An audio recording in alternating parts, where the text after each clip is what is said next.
Hey everyone, I'm David C. Anderson and Seth V. from the KnifeCenter, and these are the top 10 knives we saw at SHOT Show 2025.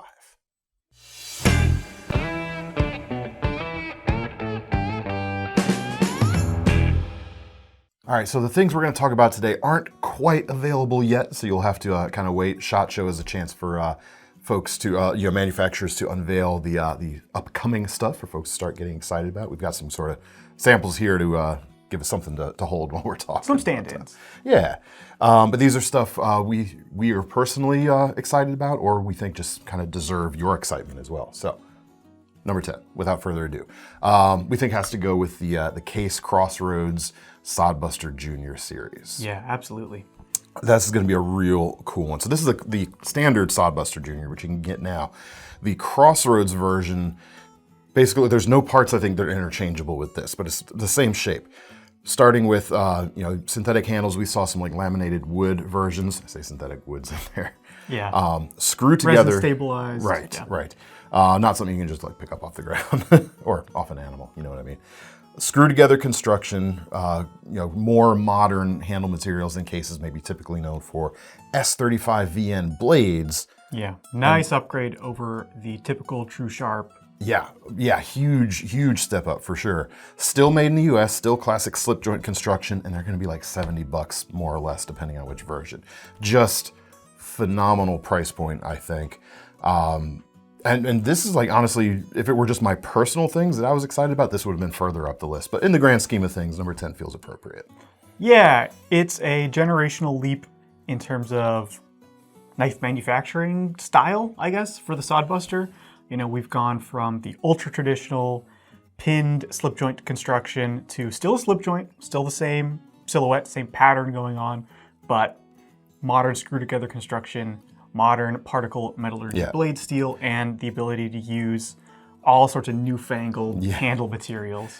It's sort of like if slip joints were sort of brought to market now as opposed to when they were, this is how they would have been made, essentially, I think. And just such a great price point for a US made knife with those kind of materials. I'm excited by that for sure. Yeah, the Sodbuster is still an exciting knife. Like, it's been around forever. We may not be excited about it as like knife collectors because it's just always been there. Yeah.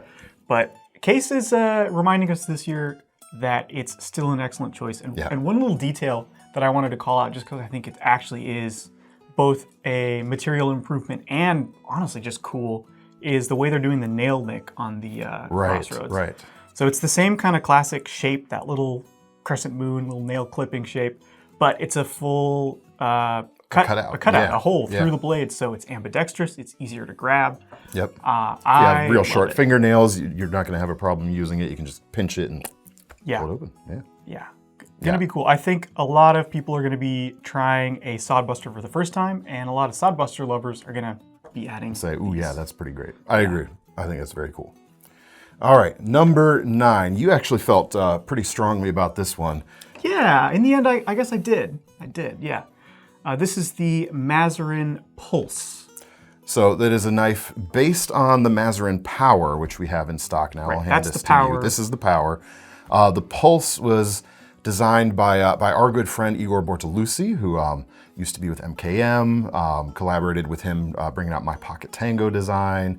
We got some more things going on. He's got his Straight Line brand and he's teamed up with the Maserin folks for a couple of new designs this year. Yeah, Maserin's an interesting company. They've been making cutlery for 3 generations. It's actually the Maserin family in Maniago, Italy. They've done tons of work, and a lot of their knives are dressy. They are built to be carried in the pocket. They're not necessarily in line with the kind of modern American tastes. So the cool thing about the Pulse, to me at least, is it's the first design from Maserin that I can really remember that really hits what modern knife buyers want in a way that's really appealing. It's got ambidextrous thumb studs for easy opening, nicely executed deep carry pocket clip, a interesting modern lock. It's actually the same lock on this, but the addition of those other features really help make it more usable. Yeah, the thumb studs definitely made it easier to open. This one is kind of tricky to open one-handed, so you have to do it two-handed, but with no thumb studs, right? Or no kind of grab.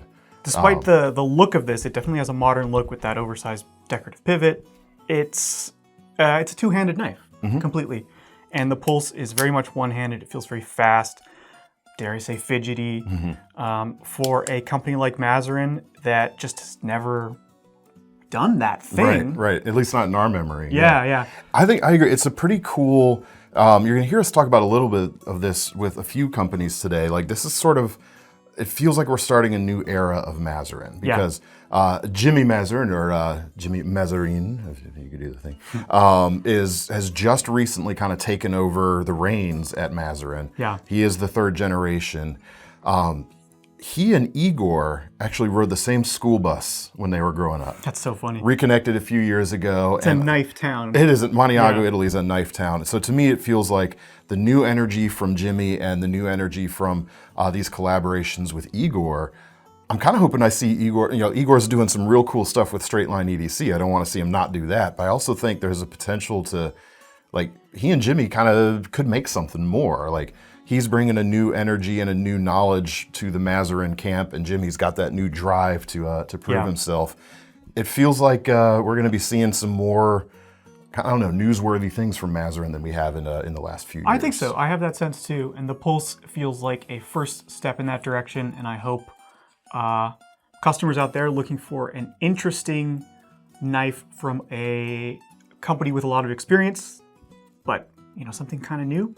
The Maserin Pulse, I think, should be on your watch list. For sure. They had a new pocket fixed blade design with Igor as well. Yeah, that looked great too. Two blade shapes on the Pulse. You got the sheep's foot and a drop point, and then the same thing with the pocket fixie. So very cool. Next up, number 8. This is where you're going to see Seth and I diverge just a little bit. Yeah. We ranked the brands together, but on a few of these brands, we kind of had a different idea of what was the best thing. So we're going to talk with Spyderco first.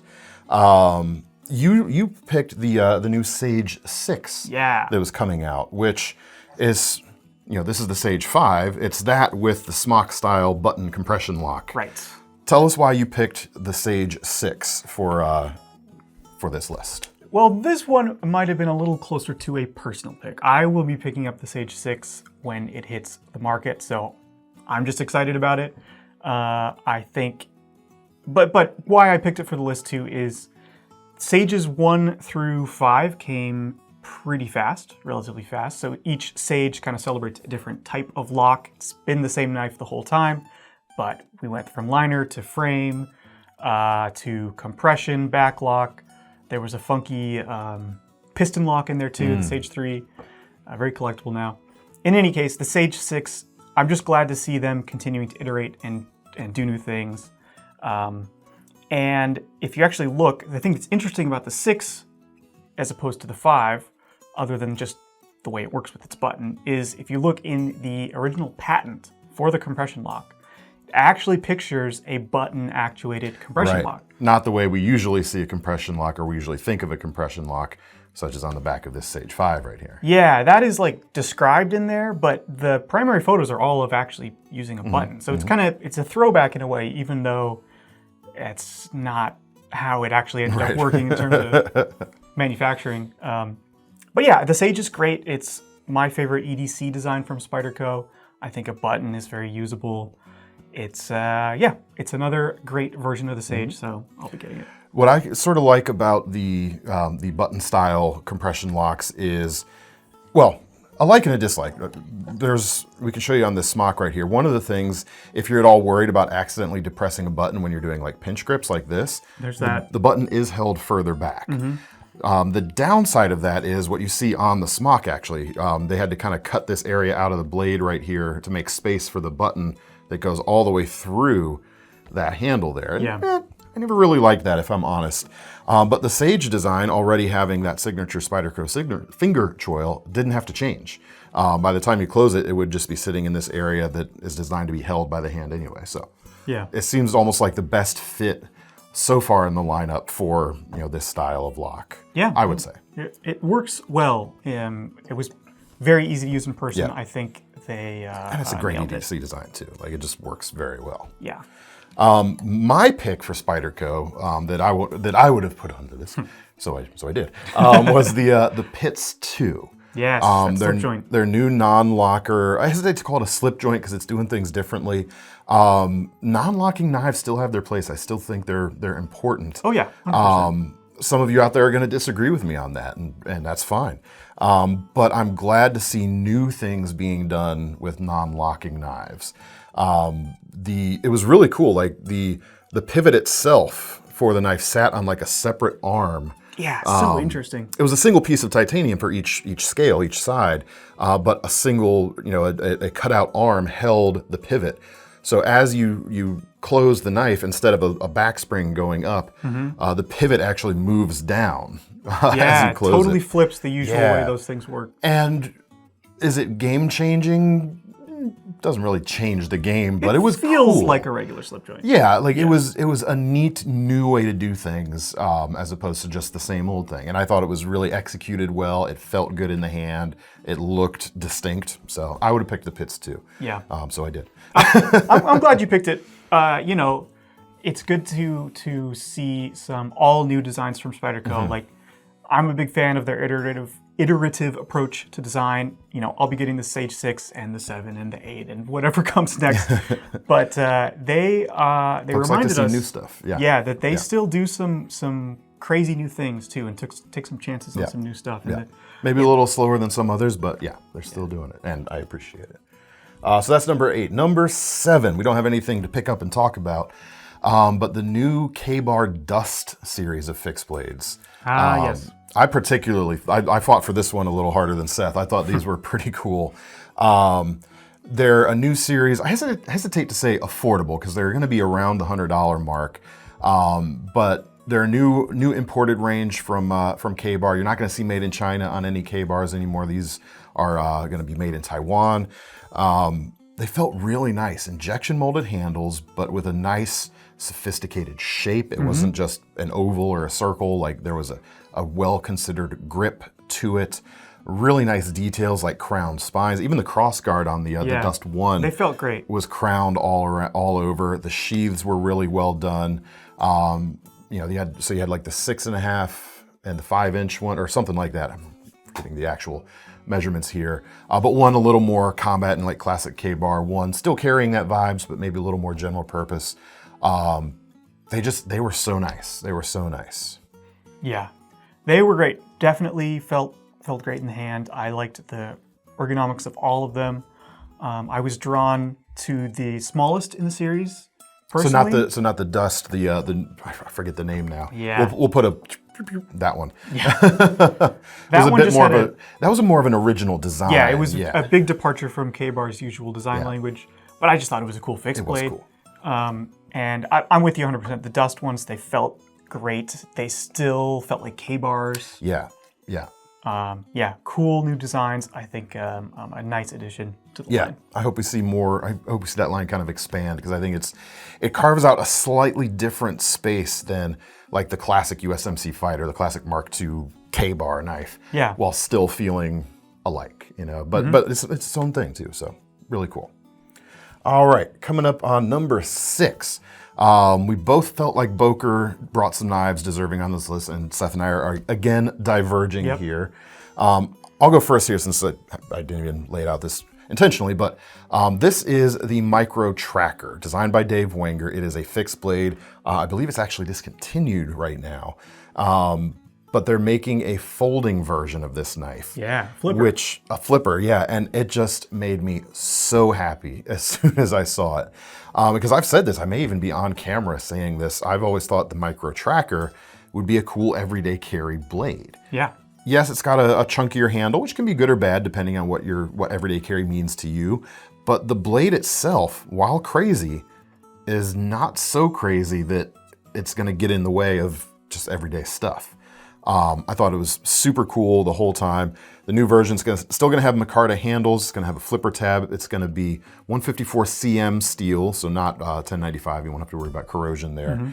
And it's one of those things. Some things in the knife world, the only justification for why they have to exist is they make you smile. They make you happy. And this is one. The new flipper of this especially is one that makes me very smiley.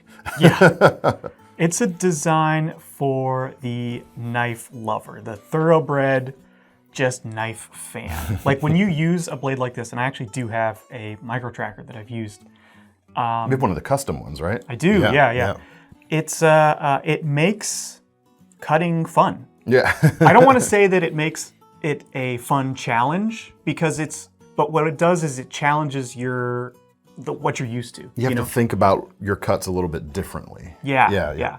So it becomes fun to just like put this blade to use and find that, this little section here is great for opening boxes, and it's like, oh wow, this knife's doing so much for me, and it makes that process fun. Yeah. And for the knife lover who's already got regular flippers covered and kind of knows what he likes and what's going on, challenging yourself with something like this is really awesome. And the fact that Boker made a version you can fold and fit in your pocket is going to make it way more accessible. Agreed. Yeah, loved that knife. It's very cool. You had a different choice from Boker, however. Yeah, I was most excited about the upcoming Kihon, what do they call it? The Kihon Bifold. So it's basically, this is the Burnley Kihon. This version's our exclusive with the 14C28N and micarta. $50 Still in stock, yeah.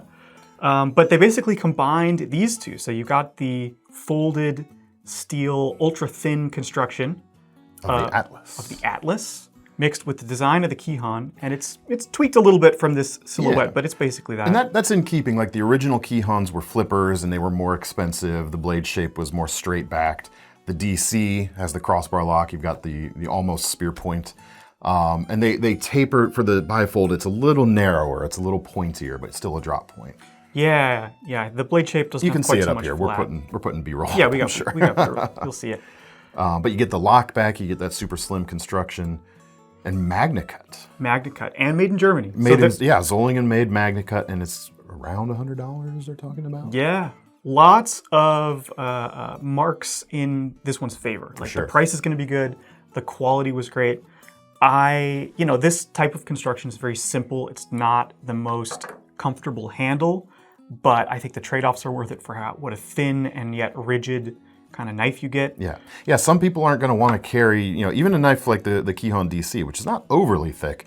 It's a chunkier feel in the hand, and that's not for everybody, depending on your needs.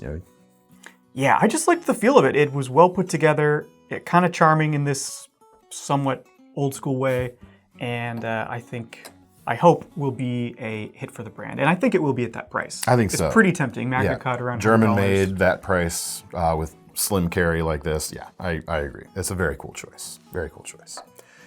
All right, top half. We're into number 5 here. CJRB. We both had a pick. Elephant in the room. I did have my CJRB Maximal make its kind of official debut. Grand debut. They are going to be available like any day now here. You can pre-order them right now, actually, the link in the description. But I've made it a rule for myself with the designs of mine that have been coming out and others that I have in the works. Yes, there are more in the works. I will never choose any of my knives for a best of the year, a best of the show, anything like that. I don't think that's my place here as, in my role as what I do here at KnifeCenter. I can't do that, but you did do that. Yeah, no, I will stake my claim on it. The Maximal is definitely the CJRB I'm most excited about for the year, and it has nothing to do with you, Frank. Okay, I was going to ask you that. Like, take me out of the equation. If it weren't my name attached to it, would you still have picked this knife? Yeah, I think so. Okay. And, that's the right answer. The reason is checks in the mail. It's a deceptively simple design. Like we've seen drop points before, we've seen crossbar locks before, we've seen contoured handles with deep carry pocket clips. Everything that this knife has in terms of specifications on paper is not anything groundbreaking, right? It's just good knife DNA executed well, but the combination is kind of special. And I think of this as an alternative to something like the Civivi Elementum, just like that knife that is going to appeal to a lot of people and really work for everyone. I think people who get this are going to be impressed by how it works and feels. And the sum is greater than, the whole is greater than the sum of its parts. Yeah. And I happen to really like how it looks too. I think it's a very appealing and a deeply useful knife design that manages to be compact in the pocket and big in the hand. It's pulling a lot off, pulling a lot of things together. And I think this is just going to be such an easy go-to recommendation. I mean, I know that was your design brief, but it really is. Like, if you're looking for a knife to gift somebody, I think a Maximal is going to be such an easy choice. I agree. $50, going to work for them. You can just be sure of that. So, yeah, I think it's cool. CJRB needed something like this in their lineup.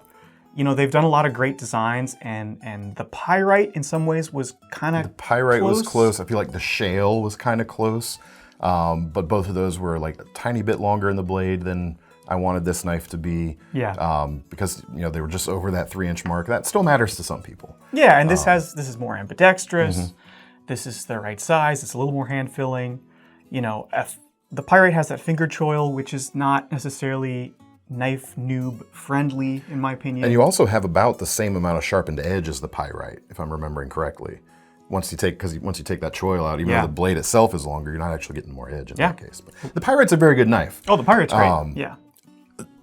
What you're saying here is kind of exactly what I was going for. I mean, the Kihon conversation drives it home. This, while not really that much thicker than the Maximal here, feels a little bulkier, whereas the Bifold construction feels very slim, and it's easier to carry in the pocket. To get something that kind of manages to pull off both is tough to do. And this, I'd say the Maximal goes a little bit more on the hand filling side as opposed to the super slim side. Yeah. But it's still just a 3-ounce knife and carries real easily, if I do say so myself. Yeah, absolutely. Well, thank you. I appreciate all of your words. As I said, the check is in the mail. No, I like I said, it's not my place to put my own knife on these lists, but this is a brand where we diverge. Yeah. So since I can't pick the Maximal, I did want to talk about the Bolt. The Bolt was cool. The Bolt was real cool. It kind of does similar things to the Maximal, it's just bigger. It's like a 3¼ inch blade. It has another kind of neutral shaped handle. It's got a straight clip point, so it's not that drop point, which is one of the things on my list for like my universal knife recommendation, which I literally designed this to be. Yeah. It's not a knife I can recommend because my name's on it. It's a knife I designed to be able to recommend.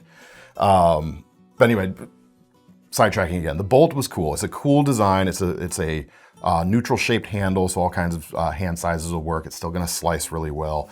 It's a crossbar lock with some add-ons. Yeah, interesting thing going on with the lock there. So they're calling it the Recoil Lock 2.0. They had a recoil lock before, which was before the crossbar lock patent became expired in the US so that other companies could start doing stuff with it.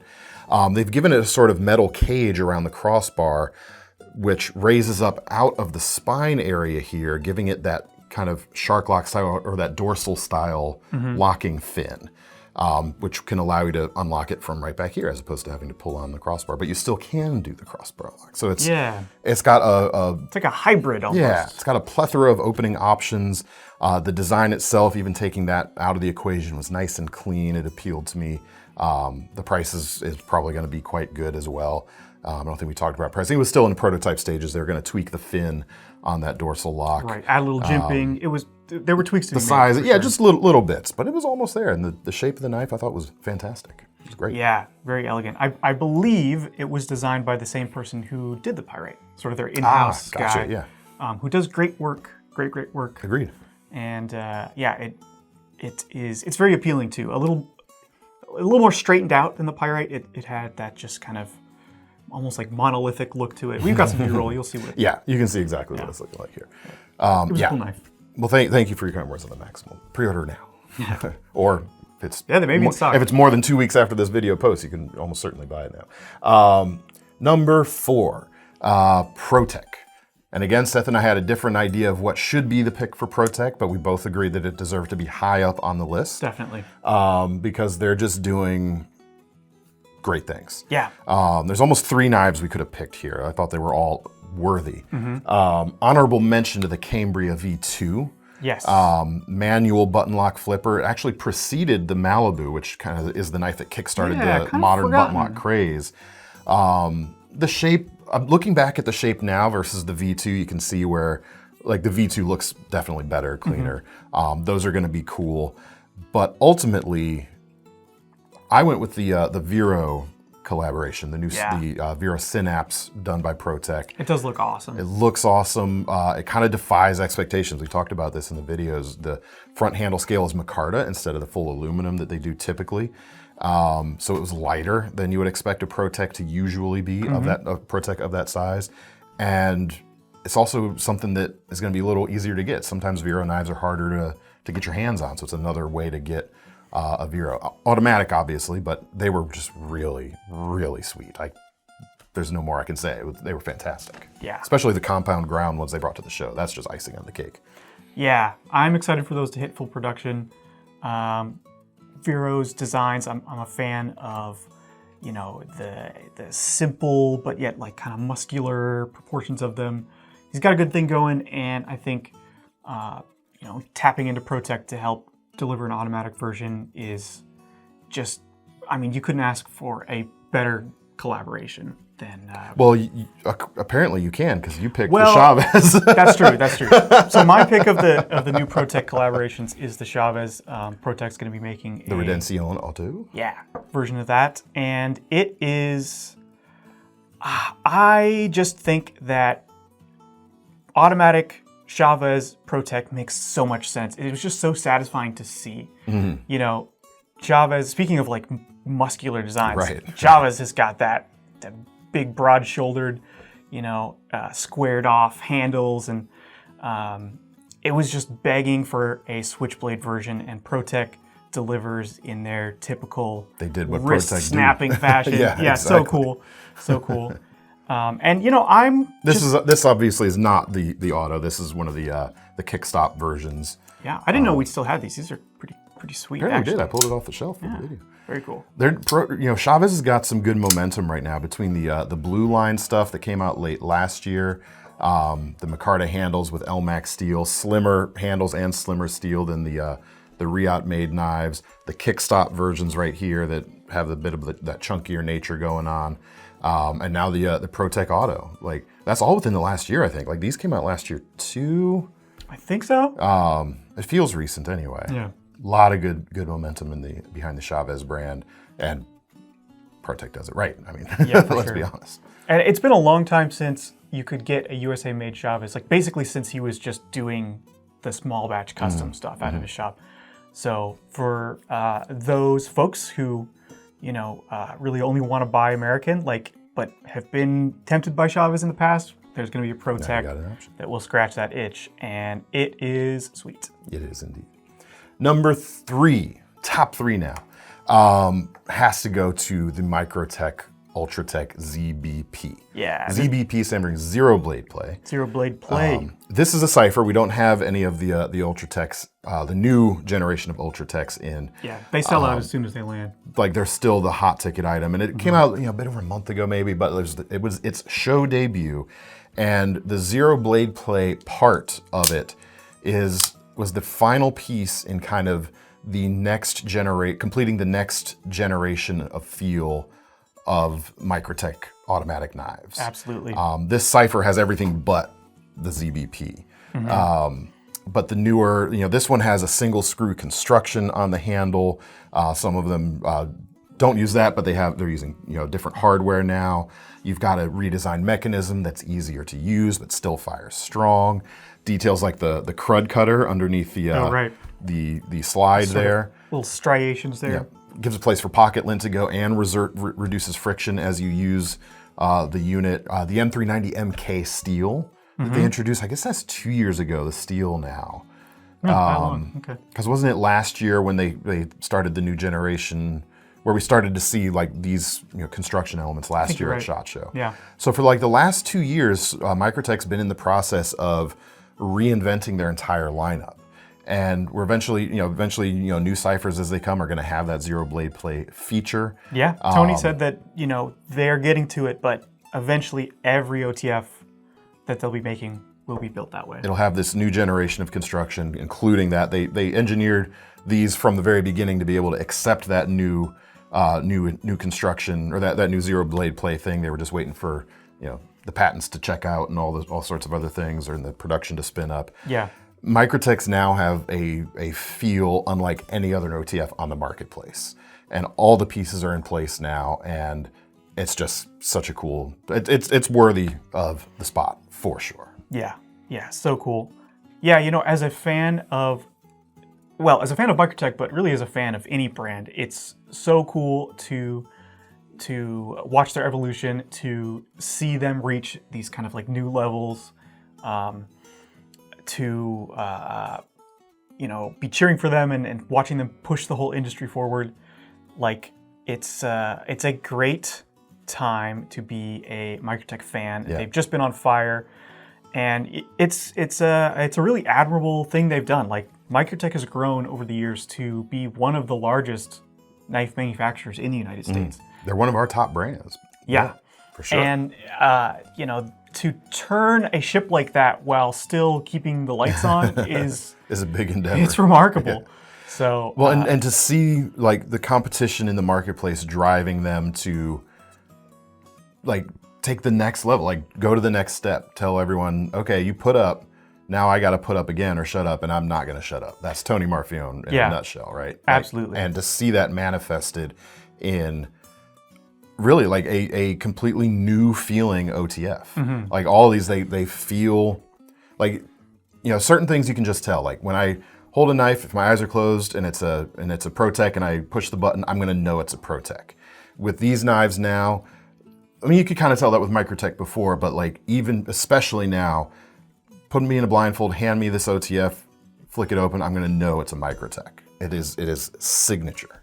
Yeah, it's really reassuring to see Microtech like refocus on the knives and just say like, okay, we've seen OTFs getting better. Like, how can we make ours better still? Yeah. Like, how can we make these knives as good as they possibly can be for the people who carry and use them? And like, there's still that focus on the end user there.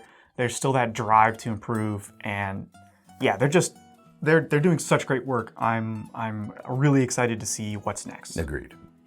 Very cool stuff. Number 2. Both of you and I are very excited about these knives. Yeah. The Buck Range series. The Buck Range. Yeah, the Range. This is filling in for the Range. This is the Vantage. This is the small Vantage, which the new Range has a very similar handle and blade shape to this, but it is a completely different knife. Yeah. 2 levels. We're going to have an injection molded handle version with 154 cm blades, crossbar lock, deep carry clip, slim handle, like a modern slicey blade. Unlike the Vantage slices fairly well, but this is a little bit thicker, a little bit, you know, older generation at this point. I mean, the Vantage is a classic; it's been around, but slicey blades on the new Range series. That would be the Range Pro, and then the Range Elite aluminum handles, a different deep carry clip, MagnaCut blade. And the price is somewhere at or just north of 100 for the 154 cm and about double that for the MagnaCut. Really, really cool knives. Yeah, they came out swinging with like a whole range, a whole lineup. It's a problematic name, however, isn't it? Yeah. Small and large, premium, and more approachable. It feels like, well, it was my favorite knife at the show. Like, if we're talking just knives that you want to use to cut stuff with and carry and own, the Range was it. It was really that good. You know, the design itself was fantastic. The way it felt, crossbar lock, excellent. But also, the really remarkable thing was how thin the blades were. Yeah. It feels like to me, like, you know, Buck has that problem that a lot of heritage companies have, where you need to innovate, you need to gain new fans and make something that is going to keep you going into the future without pissing off the people who have kept you alive from like the classic eras, like the Buck 110. Great knife. Not exactly in line with what most people choose nowadays for an everyday carry knife. It has sort of a different place. It's a different world that the 110 exists in now than it did in the 60s when it was introduced. Oh yeah. And while Buck has, taken shots at like that modern knife enthusiast, quote unquote, before, the Vantage being one of them, the Buck Sprint series was another one. The range feels like the best, most successful stab at that thing than anything else they've ever done. It feels in a way unlike Buck, but it is an awesome knife for Buck. Like, I really enjoyed it. For sure. I'll probably be picking one up just out of curiosity. I probably will as well, but I think I'm going to pick up the 154 CM version with the injection molded scales. Yes, MagnaCut is alluring for sure, and the pocket clip on the MagnaCut version is going to appeal to me more. Yeah, it's similar. It's more similar to this. Yeah, the injection molded one is side mounted. But I'm going to pick the injection molded version because it felt better in my hand, honestly, than the aluminum versions. Yeah, a little more shape to it. A little more shape, a little more at its widest point. It was a little wider. The aluminum's just flat pieces of material. I enjoyed the feel of the injection molded. I think 154 CM is still a very good steel. Yeah, and it's hitting a really good price point for an American made knife with that kind of steel. I thought I liked that one. So yeah, that's what I'll wind up picking. I think it's a really competitive option. I'm excited to see it get out into the market, see what people think of it, how it does, but I was really impressed. Yeah, same, for sure. All right, before we get to number 1, do we have any honorable mentions? Ooh, let me consult my official post-it here. Let's see. The new Benchmade 940. Yes, it's another Benchmade 940, but they had this denim micarta that was just perfectly executed, and the backspacer borrowed from some of the gold class versions. Yeah, so it was floating, but it had like the classic look of the aluminum handled closed back versions. Yeah. I thought that was cool too. I've always loved the original 940 the most, mostly because of how it's made with that funky little skinny backspacer, and I've never connected with any of the more modern, standoff versions for that reason. This is the first one that has me thinking maybe I need it. It looks great. The colorway is just perfect on it. It's pretty cool. Yeah, nice job. For me, I want to call out Condor. They were like right here at the cutoff here. The Terra Kukri I thought was cool. Based off the Terra Shetty, it's going to be an affordable kukri, machete style kukri. The Nesmuk axe. For personal reasons, I'm a huge Nesmuk fan, as many of you channel regulars know. But if I had to pick one, the K-Knight Cleaver was just wickedly awesome. It was cool. It's kind of a shrunken down carcass splitter, which we like carcass splitters around here too. So you had mentioned the crossbar locking penguin as well from That's QSP. Right. That was on both of our lists, in fact, but it didn't quite make it into the top 10 in the end. So yeah, it deserves an honorable mention. It was neat. Yeah. The penguin's always been great. It's even better now, and the crossbar lock is... QSP just does such a good version of it. It's really snappy, has a distinct detent to the way it operates, so it works great. They haven't changed anything about the penguin silhouette to fit in the crossbar lock, so they've maintained its charm. But interestingly, using an injection molded handle to give it more shape, more width. Oh, I didn't even notice that. Yeah, it's not just the flat handled penguins are used to. Yeah, keep your eye out for that. Keep your eye out. There we go. That's a good one. Number 1. Number 1. To anyone at all who spent any time on YouTube or Instagram last week looking at SHOT Show content, it should come as no surprise. Hands down, the star of the show was the new CRKT Provoke X. Yes. So this is the regular Provoke, the Karambit. So with the kinematic opening arms, designed by Joe Caswell, who also designed the Provoke X. It is a pocketable, sling it out and it's ready pocket folding axe. It was the most awesome. Eye-catching, craziest thing at the show by far. They held that back from their product reveal earlier in January to have something unique and kind of ground shaking at the show, and it was the perfect thing to hold back for the show. It was just, yes, it's expensive. No, it's not practical. Do I care about any of that? No, not even a little bit. Not even a little bit. It was just awesome. Yeah. Again, some knives, the only reason they need to exist is to make you smile, and that is one of them right there. Yeah, the way it works is unique. It's a different type of kinematic opening. I mean, it still has the kind of cams that engage, but I mean, you can honestly say you've never seen anything like it. because nothing like it has ever existed Right. before. And whenever that happens at a show and it's like something audacious. It's got the flair to draw you in, and then the bones behind it to make you go, Yeah. There's something there. Yeah. I'm not sure if it's like the type of axe you're going to be wanting to use to do yard work. In fact, I'm pretty sure it isn't. But, but again, do we care? No. Not what it's for. No. But what it's for is being awesome, and It is. everybody was talking about it. Yeah. Wanting to handle it. I got a chance to handle it. It's wild and crazy and fun and Yeah. crazy. Enough said. We should be getting those in, I believe, around April when they come in. So keep an eye out here. That's it. That is our top 10. What did you think? If you've watched any of our SHOT Show coverage in the last week, or if you haven't, we'll leave a link to the playlist below. What was your favorite thing you saw from SHOT Show last week? Drop it in the comments. Let me know what you thought of our list and the knives we presented here, or we presented here, I guess, ethereal up in the air. Love to hear what you thought. Do you want to get your hands on any of the stuff we talked about? Some of it may be pre-orderable right now. The Maximal, of course, is. This Boker is in stock now. We'll leave links to what we can in the description. Just, again, know that a lot of this is incoming over the next several months. Yeah. That's it. You got anything? No. I look forward to seeing these knives come in, seeing what the audience thinks of them. It's going to be a good year. Don't forget about our Knife Rewards program over at the website, as well as new sezzle payment options. If you want to break a more expensive knife into more manageable payment chunks, you can do that if you wish. That's all for now. I'm David C. Anderson. I'm Seth V. That's Thomas behind the camera. He's got the SHOT Show-itis. Everyone wish him to get better there in the comments below. We'll see you next time.